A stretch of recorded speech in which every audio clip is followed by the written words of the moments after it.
Senhor Deus e Pai, quero te agradecer, Senhor, por esse momento, Deus. Te agradeço, Pai, pela tua misericórdia e pela tua graça que tem sido derramada sobre a minha vida, Senhor. Obrigado, Pai. Obrigado porque é por ti, Deus Pai. Sem o Senhor nada disso é possível, Pai. Que a tua palavra, que tudo aquilo que for dito hoje aqui nessa noite, Pai, verdadeiramente possa alcançar o coração dessas pessoas, Pai. Que o Espírito Santo de Deus, que habita em nós, Deus Pai, ganhe espaço nessa noite. Que verdadeiramente, Deus, Ele possa discernir com o nosso espírito, Pai. Em nome de Jesus, amém. Gostaria que a igreja abrisse a Bíblia no livro Atos dos Apóstolos, no capítulo 9. Vamos estar lendo sentado mesmo, não tem problema, tá? Deus vai escutar da mesma forma, tá? Sentado ou em pé. Mas eu quero que a gente preste bastante atenção nesse texto. A gente vai logo começar aqui no capítulo 9. A gente vai ler do versículo 1 ao 24, tá? E aí eu quero que vocês prestem bastante atenção. Como o objetivo hoje realmente é trazer aqui uma palavra expositiva acerca desse texto que é riquíssimo. Amém? Que diz o seguinte: enquanto isso, Saulo ainda respirava ameaças de morte contra os discípulos do Senhor. Dirigindo-se ao sumo sacerdote, pediu-lhe cartas às sinagogas de Damasco, de maneira que, caso encontrasse ali homens ou mulheres que pertencessem ao caminho, e aqui o caminho é os seguidores de Cristo, pudesse levá-los presos para Jerusalém. Em sua viagem, quando se aproximava de Damasco, de repente, brilhou ao seu redor uma luz vinda do céu. E ele caiu por terra, e ouviu uma voz que lhe dizia: Saulo, Saulo, por que me persegues? Saulo perguntou: quem és tu, Senhor? Ele respondeu: eu sou Jesus, a quem você persegue. Levante-se, entre na cidade, alguém lhe dirá o que você deve fazer. Os homens que viajavam com Saulo pararam emudecidos. Ouviam a voz, mas não viam ninguém. Saulo levantou-se do chão e, abrindo os olhos, não conseguia ver nada. E os homens o levaram pela mão até Damasco. Por 3 dias ele esteve cego, não comeu nem bebeu. Em Damasco havia um discípulo chamado Ananias. O Senhor chamou numa visão: Ananias.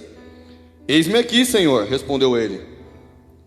O Senhor lhe disse: vá à casa de Judas, na rua chamada Direita, e pergunte por um homem de Tarso, chamado Saulo. Ele está orando. Numa visão, vi um homem chamado Ananias chegar e impor-lhe as mãos, para que voltasse a ver. Respondeu Ananias: Senhor, tenho ouvido muita coisa a respeito desse homem, e de todo o mal que ele tem feito aos teus santos em Jerusalém. Ele chegou aqui com autorização do chefe dos sacerdotes, para poder prender todos os que invocam o teu nome. Mas o Senhor disse a Ananias: vá, este homem é meu instrumento, escolhido para levar o meu nome perante os gentios e seus reis, perante o povo de Israel. Mostrarei a ele quanto deve sofrer pelo meu nome. Então Ananias foi e entrou na casa, pôs nas mãos sobre Saulo e disse: irmão Saulo, o Senhor Jesus, que lhe apareceu no caminho por onde você vinha, enviou-me para que você voltasse a ver e seja cheio do Espírito Santo. Imediatamente algo como escamas caiu dos olhos de Saulo, e ele passou a ver novamente. Levantando-se, foi batizado, e depois de comer, recuperou-se as forças. Saulo passou vários dias com os discípulos em Damasco. Logo começou a pregar nas sinagogas que Jesus é o Filho de Deus.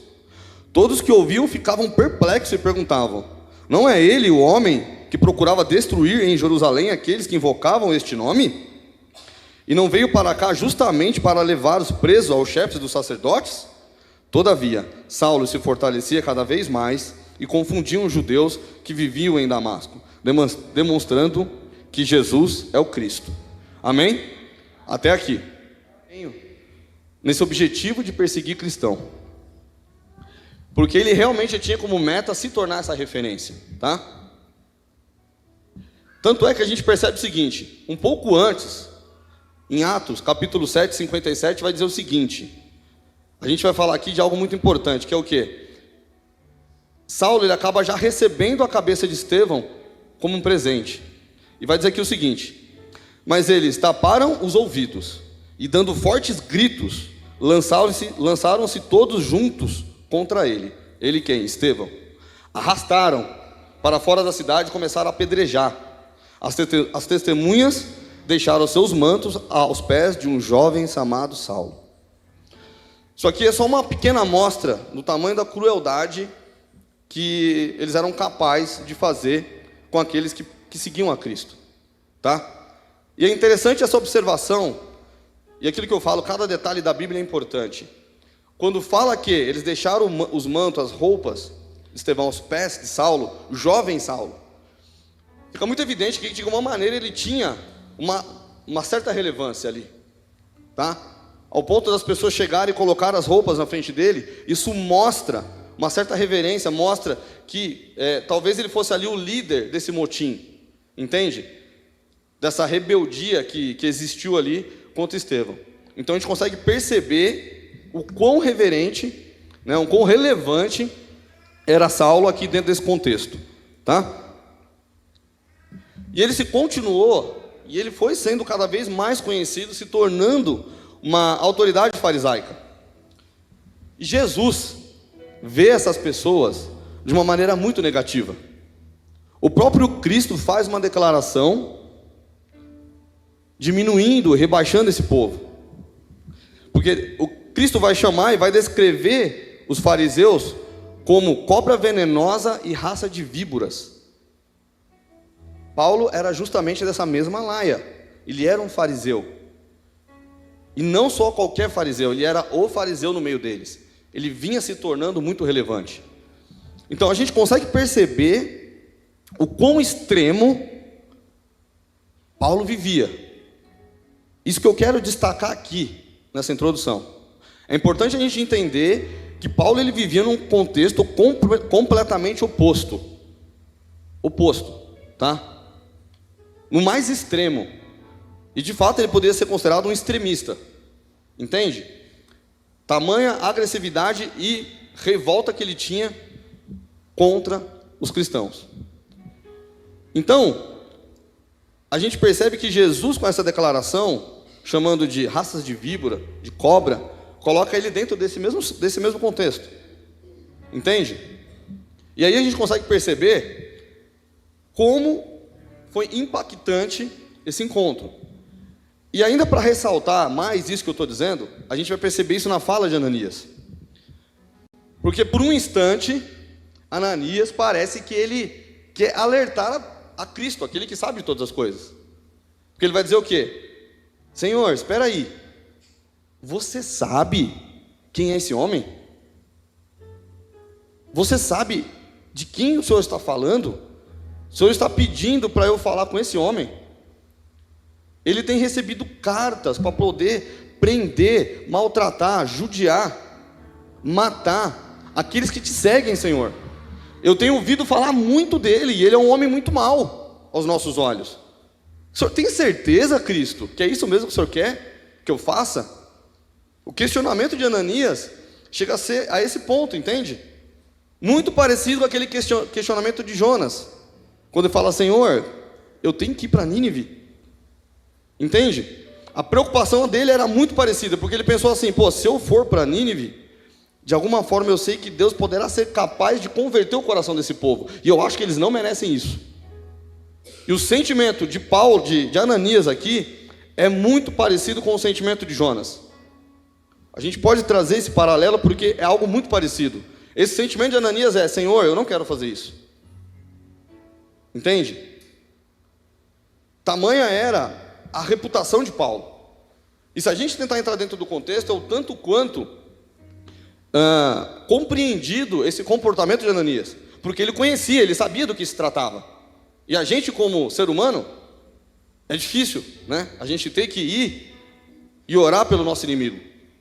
Mas era justamente isso aqui que Cristo, que o Senhor estava solicitando a Ananias. Ele queria que ele fosse lá e fizesse isso. Entende? Só que aí, algo incrível aqui já tinha acontecido. E aquele que sabe de todas as coisas e conhece o plano, ele já estava muito à frente. Entende? Porque quando ele pede isso para Ananias, algo incrível já estava acontecendo. E aqui é uma das coisas que, meu Deus, assim, é mais lindo de conseguir ver nas Sagradas Escrituras. Então a gente tem Saulo a caminho de Damasco, com as cartas na mão, junto, podemos dizer, com os seus amigos, como a Bíblia relata, seus companheiros que iam junto com ele nessa caravana, tá? E aí a palavra diz o seguinte, que no caminho uma grande luz brilhou, algo que ofuscou até o sol, ao ponto de fazer com que eles perdessem a visão ali naquele momento. Sabe aquele brilho, como se ofuscasse, quando a gente cata um espelho, reflete sobre o sol, e aquele reflexo bate no nosso olho, e eles viram aquela situação. E Paulo, nesse momento, cara, manifesto pela glória de Deus naquele momento, pela glória de Cristo, ele é impactado por Cristo, face a face. Mas, sabe, aquela coisa de... ele bate de frente com Cristo. Ele bate de frente com Cristo, cara, e é algo tão impactante que ele é capotado pela presença do Senhor. Literalmente. Entende? E isso cara, queima no meu coração.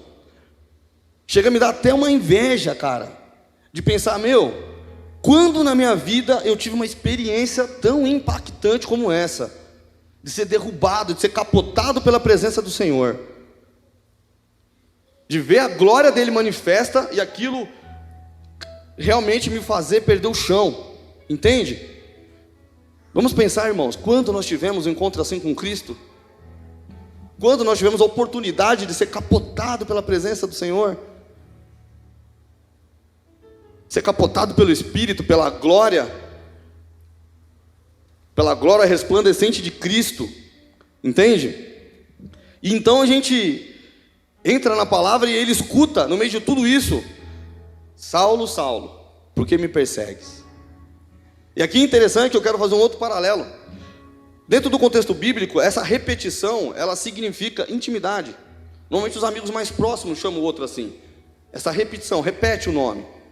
A gente vê um outro momento, uma fala muito parecida. Quando Abraão estava prestes a matar Isaac, vem a voz do anjo do Senhor e diz: Abraão, Abraão, para. Aquela intimidade que Deus tinha com Abraão. Só que aqui, Saulo estranha. Ele fala: peraí, quem és tu, Senhor? Ele já mostra aqui uma reverência, porque algo já tinha acontecido. De alguma maneira, ali ele já tinha sido transformado. E ele estava com medo. Então vem a resposta: eu sou Cristo, a quem você persegue. Eu sou Jesus, aquele que você persegue. Cara, é incrível. É incrível porque verdadeiramente a gente percebe quanto Paulo foi impactado com a presença de Cristo. E muitas vezes a gente passa despercebido nesse contexto bíblico, ao ponto dele ter essa transformação tão genuína e verdadeira. Foi uma paulada, cara, foi uma pancada, entende? Ao ponto de largar tudo mesmo para trás. Aquela coisa que a gente fala: é isso que eu quero para minha vida. Porque era o poder de Deus. Não tem outra explicação, era o poder de Cristo. Era o poder do Espírito Santo. E então nós temos uma resposta agora. A resposta que veio a Ananias. E aí é incrível. Porque aí, essa aqui é um dos testemunhos mais incríveis também. Porque aqui, nessa resposta que eu vou ler agora, no Atos 9:15, dentro desse contexto, é uma incrível declaração do testemunho do próprio Cristo a respeito de Paulo, que vai dizer o seguinte: vá, este homem é meu instrumento escolhido para levar o meu nome perante os gentios, seus reis, e perante o povo de Israel. Mostrarei a ele quanto ele deve sofrer pelo meu nome. Esse vai ser instrumento meu. Olha que incrível isso, cara. Olha a resposta a Ananias. Ananias, você não sabe de nada, eu sei o que eu estou fazendo. Vá, obedeça, porque eu já estou olhando lá na frente. Ele é meu instrumento, é vaso escolhido para fazer a minha obra. A gente testemunhar a respeito da vida de uma outra pessoa é incrível. E a gente recebeu o testemunho, é incrível. Agora a gente recebeu o testemunho do próprio Cristo afirmando o nosso ministério e dizendo: eu tenho um propósito para você. Olha como isso é profundo. E era essa a resposta que Ananias não tinha ideia receber. Mas Cristo sabe de todas as coisas. Porque quando você tem propósito a cumprir em nome de Cristo, nada mais importa. Não importa o seu passado, a partir do momento que você é impactado verdadeiramente por Cristo, você é transformado, a sua identidade muda, você passa a ser a imagem e semelhança de Cristo. E isso, de fato, é o que começa a fazer sentido e importar. E Paulo já tinha sido impactado dessa maneira. E consequência disso, Paulo fica cego. A palavra de Deus diz que ele vai perder a visão. E a palavra diz que 3 dias depois, algo como escama cai dos seus olhos. E é interessante que aqui também, quando Saulo perde a visão, a gente tem algo que tipifica. É um tipo de maldição, uma referência à mesma maldição pactual que tinha no Antigo Testamento. A gente vai ver isso no Pacto Palestino, lá em Deuteronômio 28. Diz o seguinte: o Senhor os afligirá com loucura, cegueira e confusão mental. E em Isaías 59:10 também vai dizer o seguinte: como cego caminhamos apalpando o muro, e tateamos como com quem não tem olhos. E, cara, e muitas vezes nós também estamos cegos por conta de nossa rebeldia. E não existe outra forma da gente voltar a enxergar, ter a visão espiritual, se não for através da oração e pelo poder do Espírito. Porque a palavra diz que Paulo orava. E ele queria a resposta. Ele sabia que algo impactante havia acontecido com ele. E ele teve resposta por meio da oração. Gente, é algo que me chama a atenção aqui também. Porque Paulo, ele ficou cego por 3 dias. Mas o que representou essa cegueira durante esses 3 dias?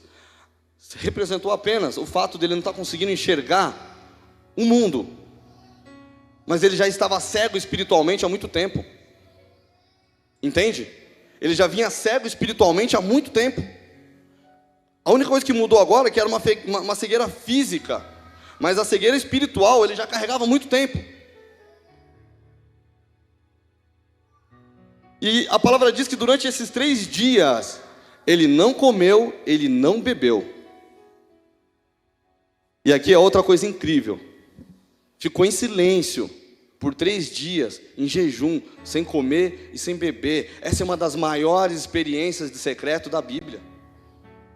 Seria equivalente a gente entrar no nosso quarto hoje, você apagar as luzes e você ficar 3 dias em oração. As pessoas baterem na porta e falar assim: viu, você não quer comer nada? Não, não quero. Você não quer beber? Não quero. Porque você está impactado, você está transformado pela presença de Deus. Porque você está buscando resposta. Porque você está querendo realmente ter um encontro cada vez mais profundo com Cristo. E você tem essa experiência de secreto por 3 dias. Foi essa experiência que Paulo teve. Sem comer, sem beber, apenas em oração. Olha que incrível. Porque ele estava cego, ele não estava enxergando nada, ele estava no escuro. Algo incrível tinha acabado de acontecer na vida dele. E a Bíblia fala que ele ficou 3 dias nesse estado. A gente não tem, a Bíblia não fala para nós quanto tempo os amigos dele pegaram ele pela mão e foram andando até chegar à casa de Judas. Pode ser que fosse um caminho longo. E eles, Paulo, o que aconteceu? Você não quer nada? Não quer comer nada? Não, não quero. Não quer beber? Não quero. Ele estava ali, para ele já tinha tido uma revelação. Tudo aquilo para ele agora já estava sendo estranho. E a única coisa que ele queria, me leva para esse lugar, porque a voz já tinha falado com ele, me leva. Entende? Porque quando nós somos guiados pelo Espírito, ainda que nós não estejamos enxergando, a voz de Deus nos conduz para a direção correta. Amém? E era isso o caminho que Paulo estava perseguindo. Agora, ele queria prosseguir para aquilo que ele havia sido chamado. Então, ele queria respostas. E ele permanece esse tempo buscando Cristo.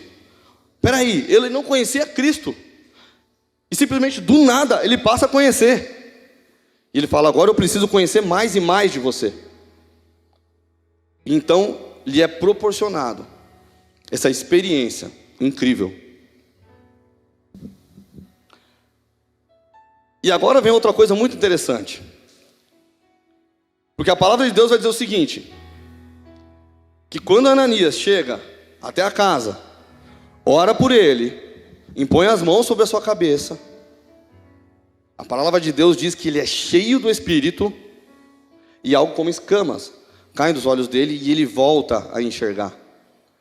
Gente, e aí é o paralelo que eu quero fazer agora, aquilo que eu acabei de falar. Imagina como foi esse momento para Paulo. Quando ele abre os olhos de novo, qual foi a visão de mundo que ele passou a ter nesse exato momento? A primeira coisa que ele olha é o rosto de Ananias. E ele pensa, até ontem eu estava vindo aqui para prender e matar este homem. E agora ele está orando por mim e trazendo a minha visão. O orgulho de Paulo já é quebrado ali. Entende? A visão de Paulo nesse momento, qual é a cosmovisão que Paulo começa a ter? Por tanto tempo, cara, cego espiritualmente. Aí ele tem esse encontro com Cristo, marca a vida dele, entende? É um Paulo antes e depois. Naquele momento, naquela hora, naquela data, a vida dele mudou. Porque ele teve esse encontro com Cristo.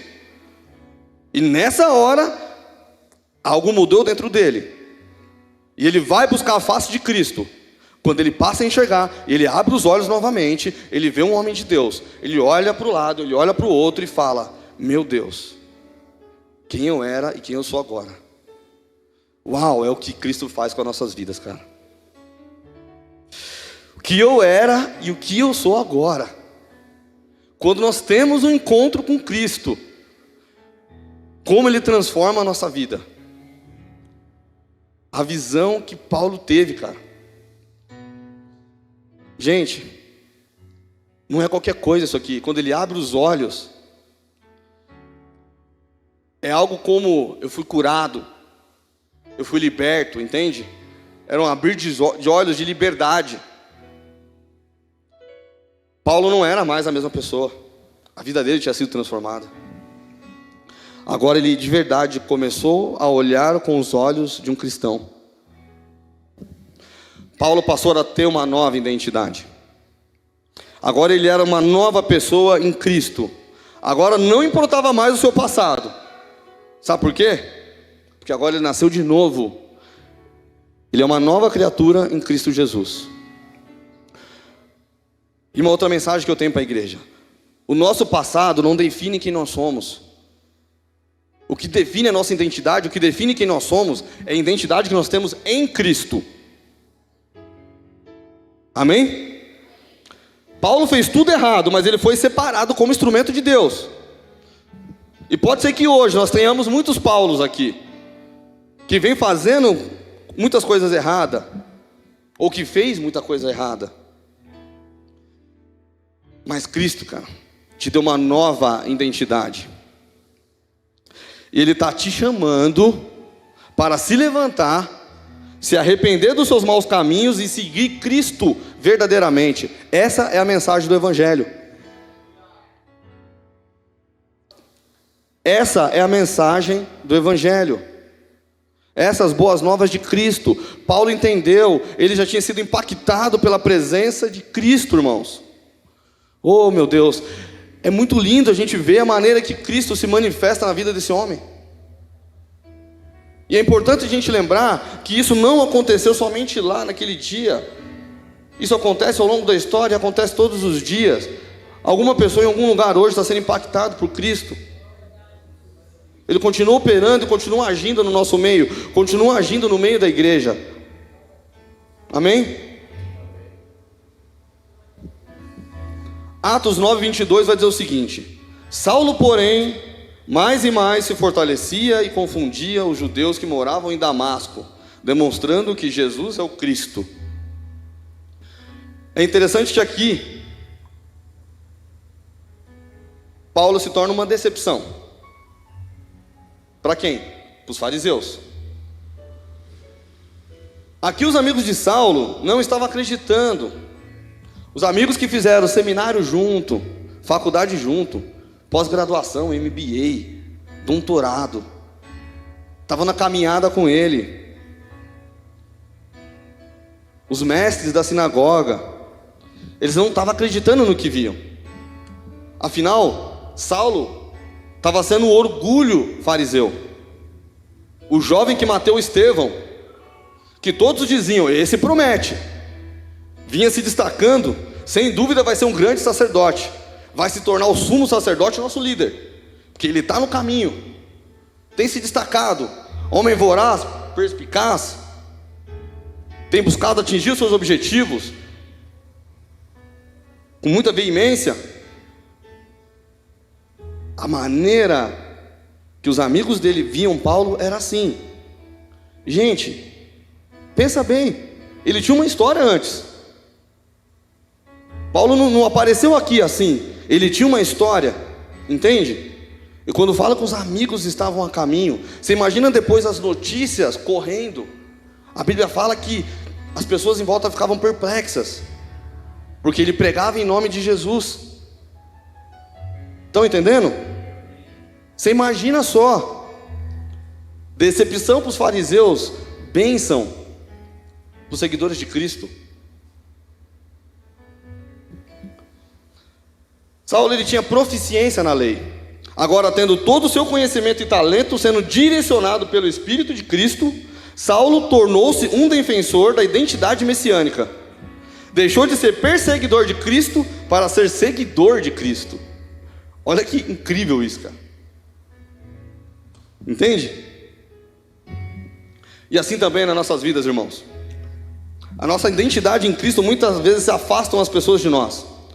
Acham que você de alguma forma os traiu, que agora você não compartilha mais de tudo aquilo que você talvez fosse o mais audaz, entendeu? Que liderava toda a situação ali em cometer atos pecaminosos. Mas agora você não tem mais essas atitudes, porque agora você espelha a face de Cristo, você tem uma identidade em Cristo. Entende?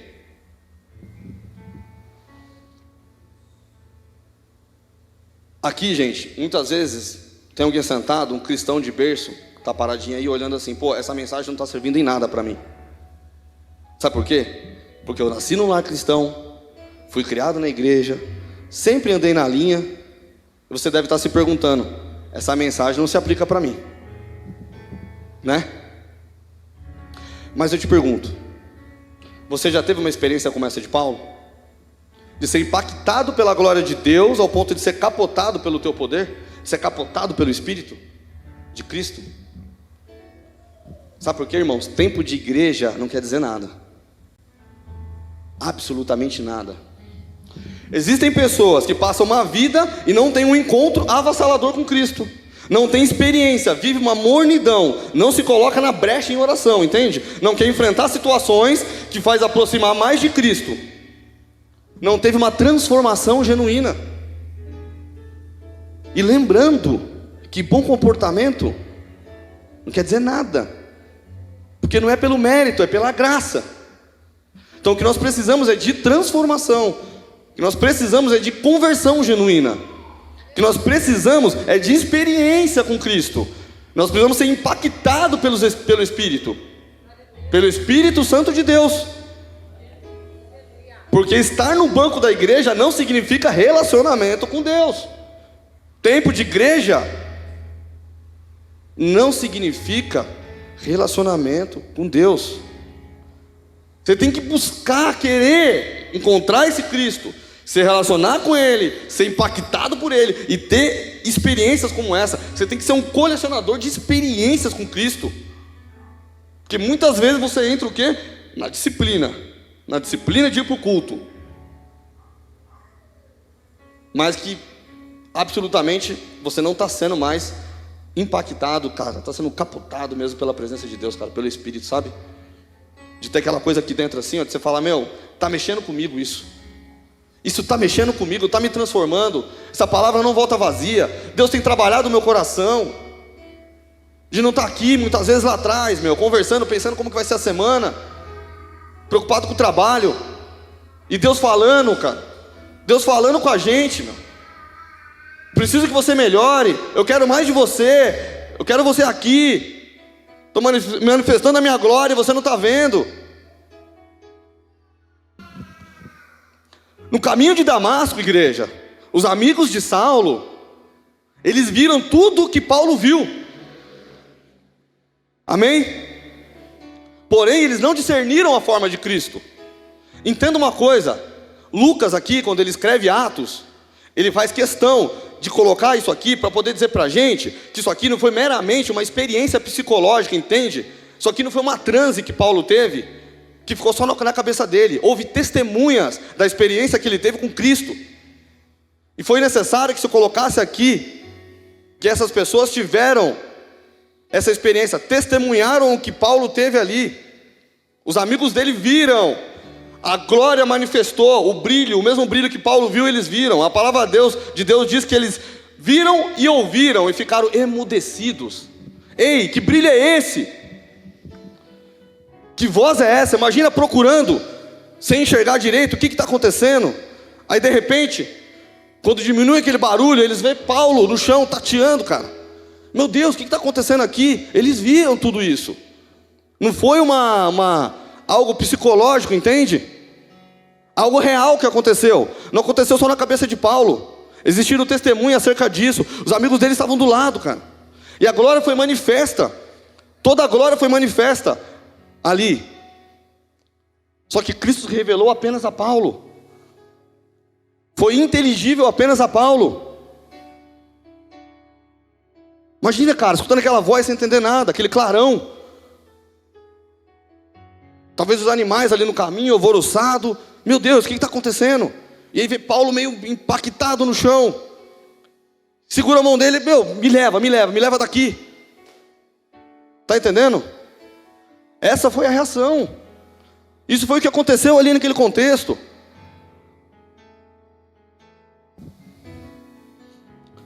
Gente, e é assim. Existem pessoas no nosso meio que não têm visto o brilho de Cristo. Ou têm visto e não têm entendido. Vê toda a glória, todo o poder e não tem compreendido. Porque tem buscado viver a experiência alheia. Vive a experiência do outro. Vive a experiência da esposa, do filho, do amigo. Tem vivido de experiência do companheiro do lado, cara. Mas não tem buscado viver as próprias experiências. Está tentando surfar na unção da onda do outro. Entende? E aí não transforma a sua vida, porque não tem buscado as suas próprias experiências. Ouve o que o outro fala, replica. Não busca em oração. Está vivendo na sombra. Cara, cada um tem a tua glória. Cristo quer viver a experiência individual de cada um. Está entendendo? É com você que Ele quer falar. Não é... O outro tem uma mensagem para ele. Cada um tem uma mensagem específica. Cristo vai se revelar. Mas você tem que discernir a glória do Senhor, amém? A gente tem que buscar viver e ter as nossas próprias experiências. Atos 9:20 vai dizer o seguinte: Saulo passou vários dias com os discípulos em Damasco. Logo começou a pregar nas sinagogas que Jesus é o Filho de Deus. Todos os que ouviam ficavam perplexos e perguntavam: não é ele o homem que procurava destruir em Jerusalém aqueles que invocavam este nome? E não veio para cá justamente para levá-los presos ao chefe dos sacerdotes? Eu achei interessante aqui nesse texto, que a palavra é muito linda. Então nós temos Ananias indo até a presença de Paulo, orando por ele, edificando a vida dele. E a palavra diz o seguinte, que ele é cheio do Espírito. Paulo é cheio do Espírito. Depois de um jejum de 3 dias, a primeira coisa que ele faz quando ele abre os olhos, ele é cheio do Espírito de Deus. Depois ele foi e se alimentou. Então recuperou as forças e foi pregar. Entende? Deus primeiro cuida das nossas necessidades espirituais. E a gente tem que ficar tranquilo que as necessidades físicas vão ser supridas. Mas primeiramente nós temos que suprir a nossa necessidade espiritual. Isso é estar no Espírito, entende? Isso é estar no Espírito. Isso é buscar esse relacionamento do qual a gente precisa. E então, Paulo aqui, cara, cheio do Espírito. Imagina só, vibrando, cara, querendo fazer a obra. Estava transbordando. Sabe, novo convertido, primeiro amor, impactado. Só que, opa, peraí. Você precisa aprender a ser igreja um pouco. Entenda como a gente vive. Entenda como a gente se relaciona. Essa aqui é a nossa tribo agora, Paulo. E aí ele fica com os discípulos alguns dias. E é muito legal, porque ele aprende a ser igreja ali. Mas sabe o que acontece? Ele entende a mensagem. E ele percebe que mais do que ser igreja ali, é ser igreja fora. E logo o que ele faz? Ele sai para pregar. E ele vai para Damasco pregar o Evangelho. Porque ele entendeu que ele precisa ser igreja fora da congregação. Ele precisava fazer a obra, entende? Ele precisava ser igreja fora da congregação. As pessoas não conseguiam entender a tamanha transformação dele. Todos ficavam confusos. E obviamente que é interessante que ele passa agora então a ser perseguido. Quem perseguia era ele. Agora ele passa a ser perseguido. Porque vocês imaginam o seguinte, o orgulho ferido de todos os seus amigos fariseus. Falando, peraí. É esse cara que não estou acreditando. Gente, é tipo quando tem uma conversão muito radical. Vocês lembram do Rodolfo, do Raimundos, quando se converteu? Você imagina como que o inferno não perde, entende? Sabe aquela coisa assim, esse cara está produzindo demais, meu. Ele está produzindo demais para o inferno. Ele está assim bombando, cara. Ele é o funcionário número 1. Entende? E aí tem aquela conversão radical. E aí todo mundo fala, o quê? E eles falam, não, isso não vai ficar barato, eu não vou deixar assim. Isso não pode acontecer. E eles realmente pedem a cabeça de Paulo. Só nós vamos matar ele. E ele passa a ser perseguido. Foi jurado de morte. Amém? E Paulo é perseguido. Mas é interessante que acontece algo. Ele permanece firme em seu propósito. Ele sabia o motivo que ele havia sido chamado. Lembra o testemunho acerca da vida dele? Ele sabia o propósito da vida dele. E muitas vezes a gente, por muito pouco e de uma maneira muito rápida, porque às vezes não temos a resposta do jeito que a gente gostaria, a gente tem abandonado o nosso propósito e a gente não tem permanecido.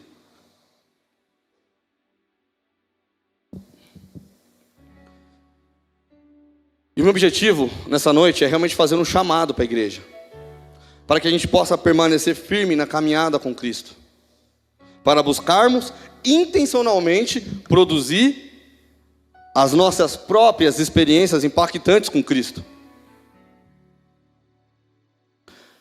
para que nós possamos carregar a identidade de Cristo